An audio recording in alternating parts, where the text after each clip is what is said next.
So this proves the first property, which is the upward and downward monotone convergence theorem. Now before we come to the dominated convergence theorem, I will prove the third property, which is inner regularity with respect to compact sets. So here's the statement for the inner regularity property with respect to compact sets.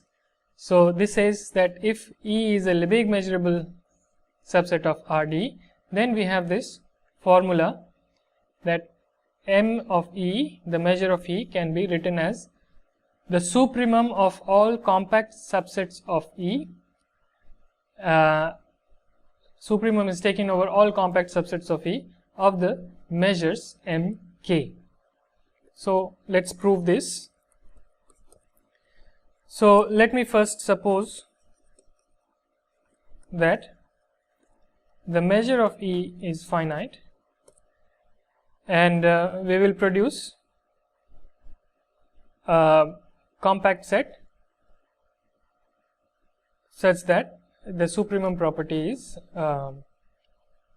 validated. So given epsilon greater than 0, we have to find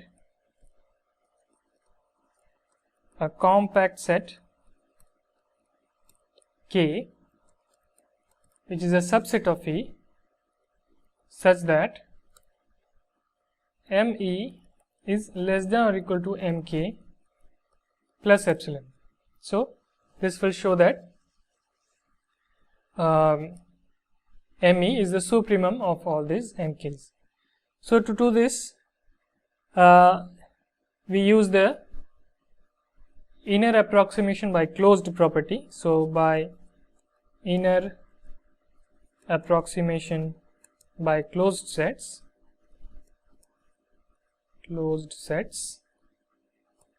there exists a closed set F inside E such that the measure of E minus F is less than or equal to epsilon by 2.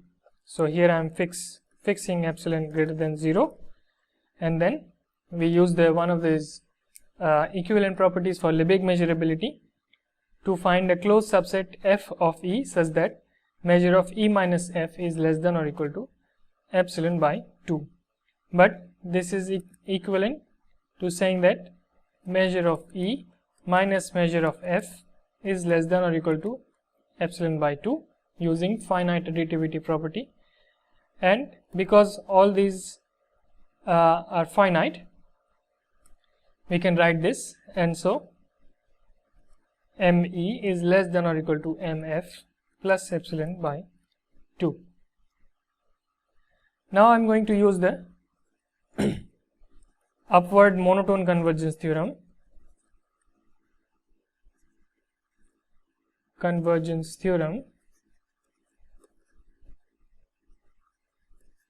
For the sets Kn, which is F intersection the closed wall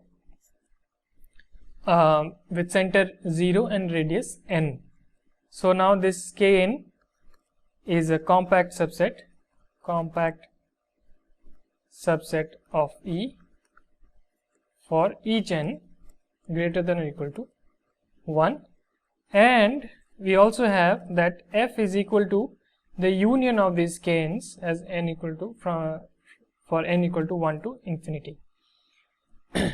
So this implies that the measure of F itself is equal to the limit as n goes to infinity of the measure of these compact sets Kn, and so this is by the upward monotone convergence.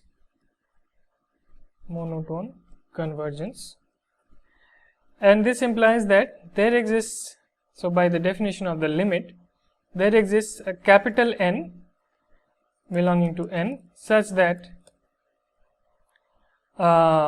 measure of F, the modulus of measure of F minus the measure of Kn is less than or equal to epsilon by 2.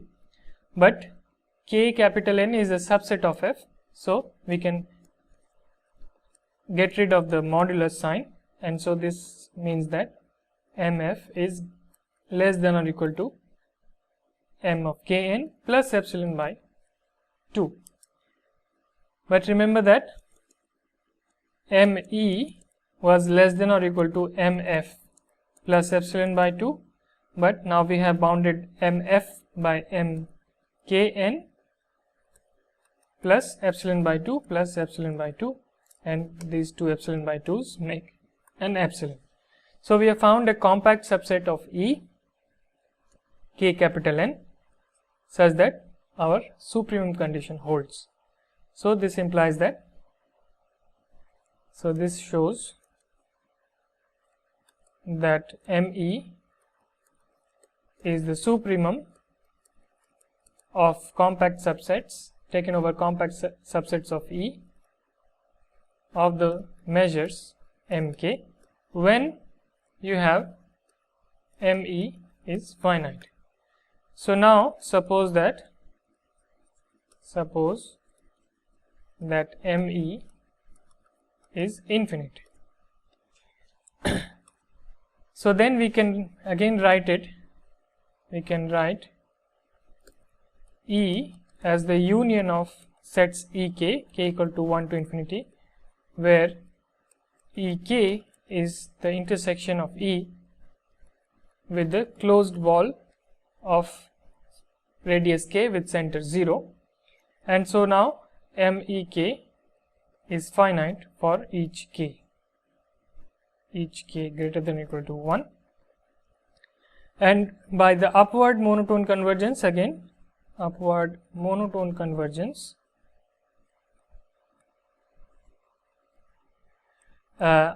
because we have a nested sequence, Ek is a subset of Ek plus 1 for all k.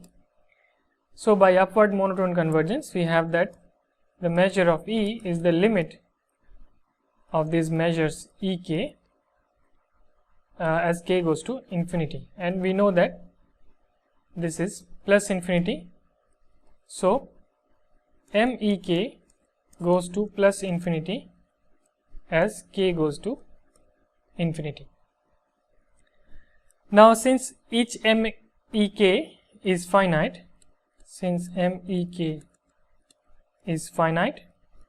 we use our previous result, as we have proved here, that when Me is finite, then it is a supremum of the measures of compact subsets. Previous result, to find compact sets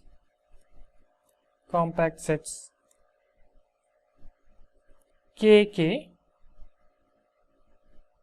for each k greater than or equal to 1, such that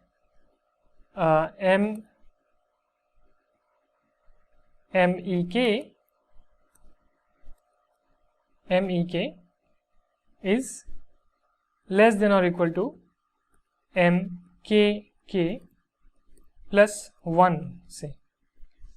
So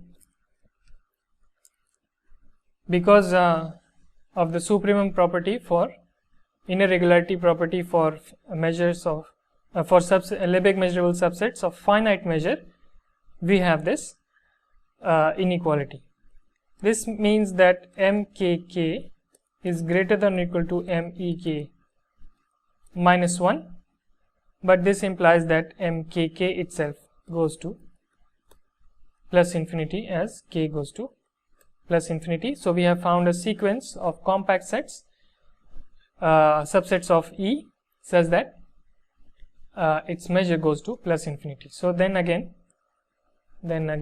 we have that the measure of E is the limit or the supremum of subsets of E, compact subsets of E, Mk, because the right hand side is again now infinity. So this proves our inner regularity property. Now the last lemma is the so called dominated convergence theorem. convergence theorem for sets, for Lebesgue measurable sets. Lebesgue measurable sets, which is the following. So this states that if F is a Lebesgue measurable subset of Rd with finite measure,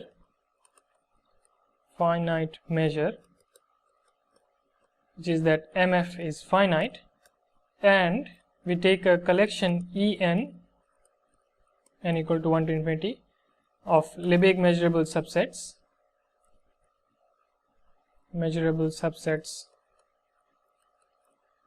such that each of these En is a subset of F for all n greater than or equal to 1, and we assume further that there exists a set E, subset of Rd, such that the indicator functions of these Ens converges pointwise to the indicator function of E as n goes to infinity. This means that the limit as n goes to infinity, chi E n x is equal to chi E x for any x in Rd. So if we assume further that the indicator functions converge pointwise to E, then E is Lebesgue measurable.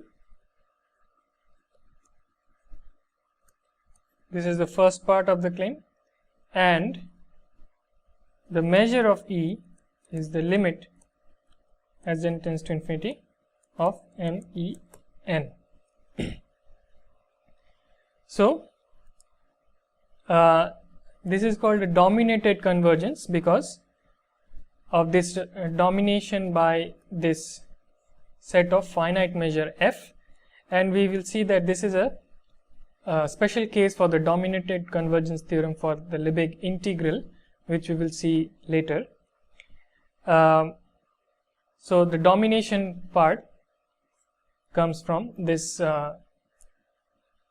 Ens being a subset of a fixed Lebesgue measurable set of finite measure, and the convergence holds that when you take the limit of the measures of Ens, it converges to the set E for which there is a pointwise convergence of the indicator functions of En. So let's see how we prove this. So first I claim that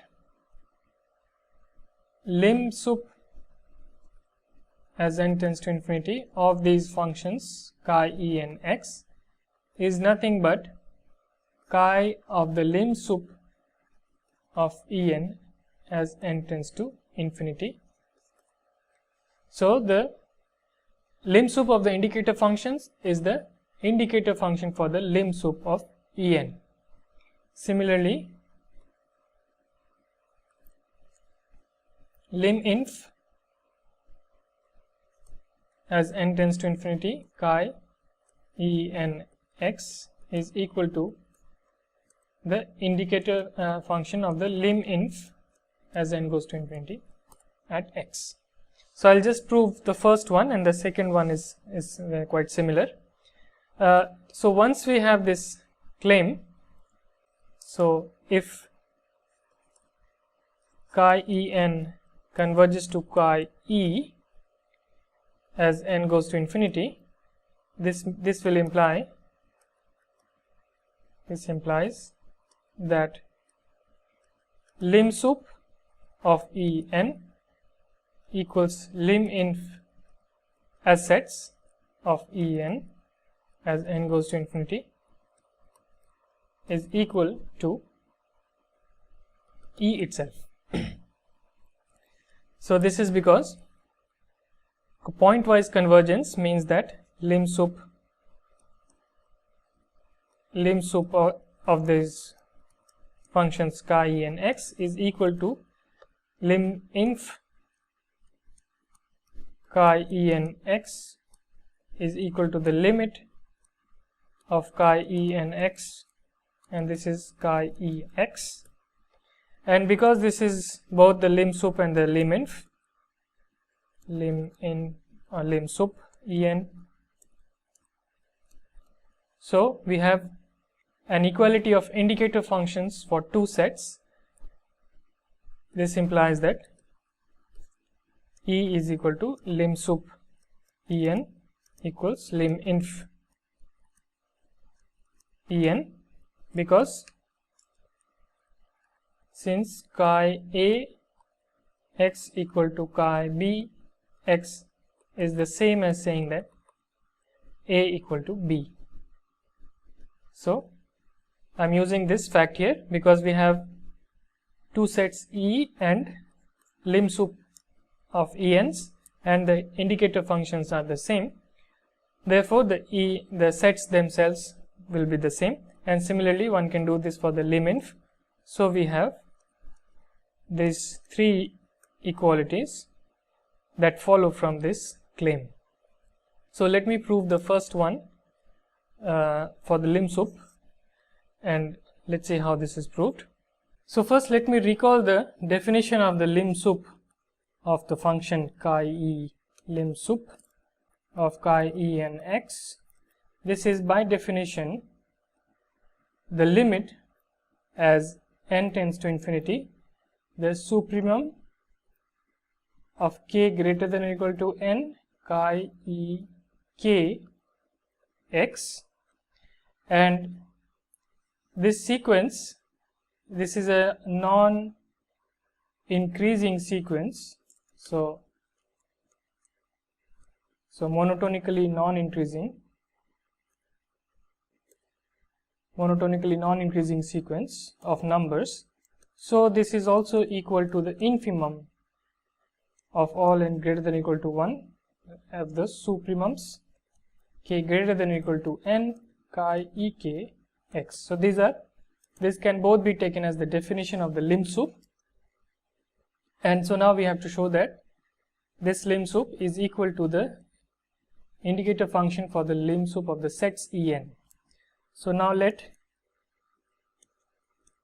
x belong to the lim sup of En and tends to infinity. So this is the same as saying that the indicator function has the value 1. So because it belongs to the lim sup of all Ens, this implies that there exists, so for each n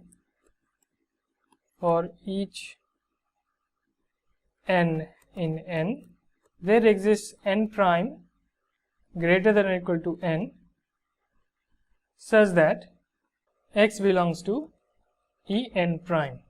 So for each capital N we will find a bigger n prime such that x belongs to En prime. So this follows directly from the definition of the lim sup. Remember that x belongs to infinitely many elements of the lim sup. So if you take any finite n, then there always exists n prime greater than that n such that x belongs to En prime. So this implies that the supremum of n greater than or equal to n prime of this chi En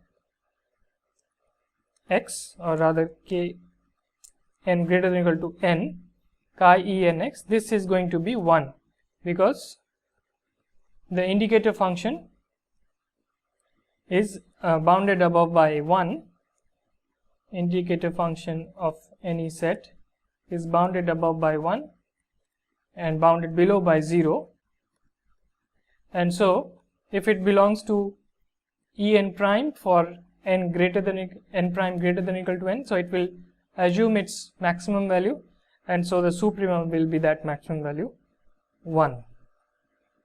So this is true for any capital N. So therefore this implies that if you take the infimum over all capital N greater than or equal to 1 of these supremum values, n greater than or equal to n, capital N, chi E n x, so each one this is equal to 1.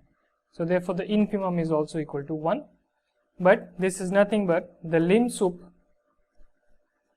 as capital N goes to infinity of these numbers chi E n, capital N x. So this is equal to 1. So in this case we have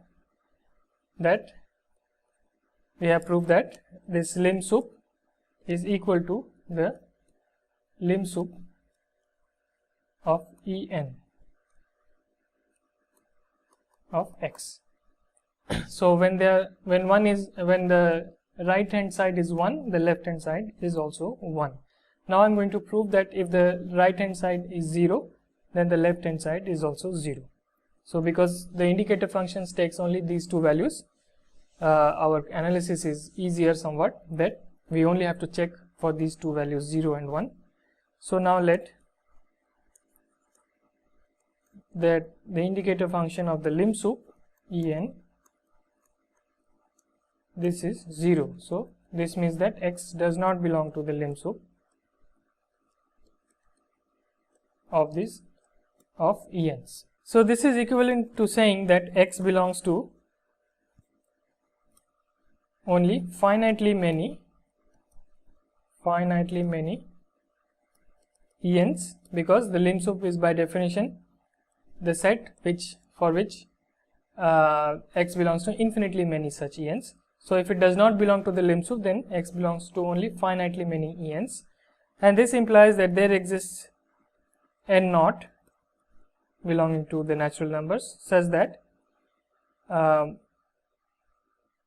x does not belong to En for all n greater than or equal to n naught. So after a fixed finite value n naught, x does not belong to any other ENs. So this implies that the supremum of n greater than or equal to n naught of chi En x is equal to 0, because it does not belong to any of the ENs, so it will take the value, constant value 0 after n naught, which means that because these values for the indicator function is bounded below by 0, this also means that the infimum over all n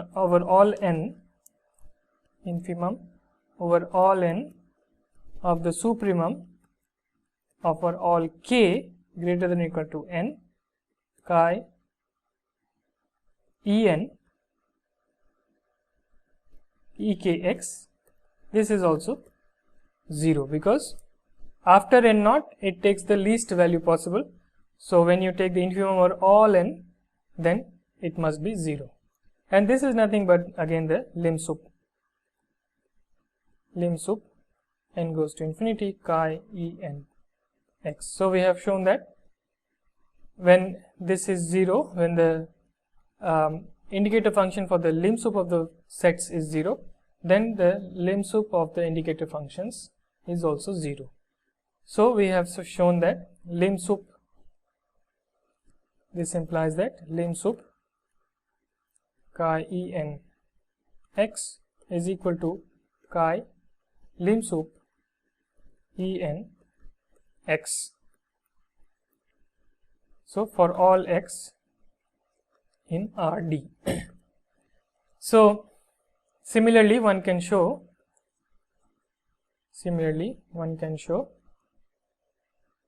that the lim inf n goes to infinity chi En x is equal to chi lim inf En n goes to infinity of x for all x belong to Rd. So this you can view this as the justification of calling this set lim inf, because we defined it or even lim sup, we defined it using unions and intersections, but this is somewhat a justification for calling them lim sup and lim inf, which is not evident from the basic definition of lim sup and lim inf. So in this way we have identified the indicator functions. So this implies that if limit n tends to infinity chi en x exists, then lim sup of n equal to lim sup of n tends to infinity chi en x is equal to the lim inf n tends to infinity chi en x. Both of these are bounded and the limit exists precisely when these two are equal. So therefore this implies that chi of the lim sup of en x is equal to chi of lim inf of en as n tends to infinity, and by the hypothesis this is also equal to the chi e of x.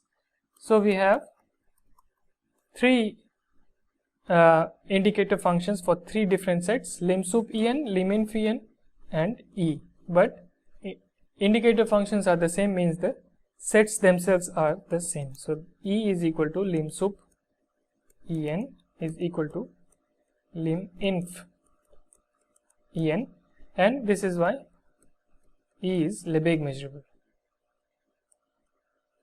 because the lim inf and lim sup of measurable functions are Lebesgue measurable, so e is itself Lebesgue measurable.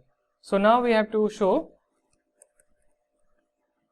that MEN converges to ME as n tends to infinity. So we are going to use the upward monotone convergence theorem. So we will use the upward monotone convergence theorem as follows. So for this we define for each n greater than or equal to 1 Fn to be the intersection of all the EMs. So this is a Lebesgue measurable set. Fn is Lebesgue measurable,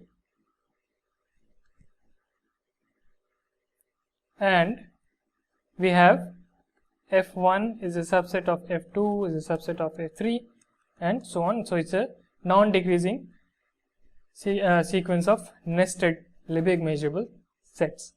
So therefore if you take the union of Fn's n equal to 1 to infinity, this is nothing but the union of the intersections EM, and this is exactly the lim inf as n tends to infinity of ENs, and this we know that this is E. Therefore by the upward monotone convergence theorem, we get that MFN converges to M union Fn n equal to 1 to infinity, and this is ME